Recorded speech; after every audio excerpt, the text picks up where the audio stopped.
Leader au classement, Dito reçoit le champion en titre Maranatha dans un stade de Kégué qui sonne encore creux pour cette autre affiche au sommet. Face à des messagers mal en point, les robots rouges vont compenser les gradins vides par une avalanche de buts. Et pourtant, c'est Maranatha qui débute mieux cette rencontre.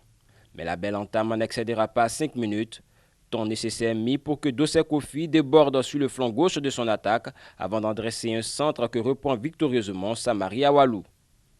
Passeur sur cette ouverture du score, Dossé Kofi se mue en buteur 4 minutes plus tard, reprenant du tête plongeante le centre de Mensankossi. Groggy, Maranatha s'en remet au coup de pied arrêté de Donukoku, mais ce dernier trouve Diani Yao sur sa tentative de la 16e minute. En état de grâce, les robots rouges se permettent tout, à l'image de ce bolide déclenché par Samari Awalou qui nettoie la lucarne. 3 buts en 5 occasions, le calvaire des Assignon François est loin d'être terminé. Auteur de 2 buts dont l'un sur l'offrande de Dossé Kofi, Samari renvoie l'ascenseur à son coéquipier, 4-0, puis 5-0 à la 44e minute quand Azizou Marois prend tout son temps pour trouver son plat de pied et bonifier l'effort de James Oloufade. Dito regagne les vestiaires avec son plus large score infligé à un adversaire.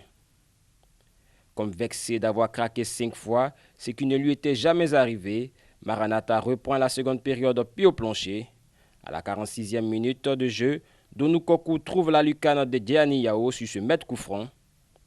Les messagers de Fiokwa acculent la défense de Dito, mais ne peuvent scorer. Pour conclure sa belle soirée, Dossé Kofi s'offre un triplé à la 85e minute, 6 buts à 1. Ayaya Emmanuel a tenu la défaite avec le second but de sa formation dans le temps additionnel.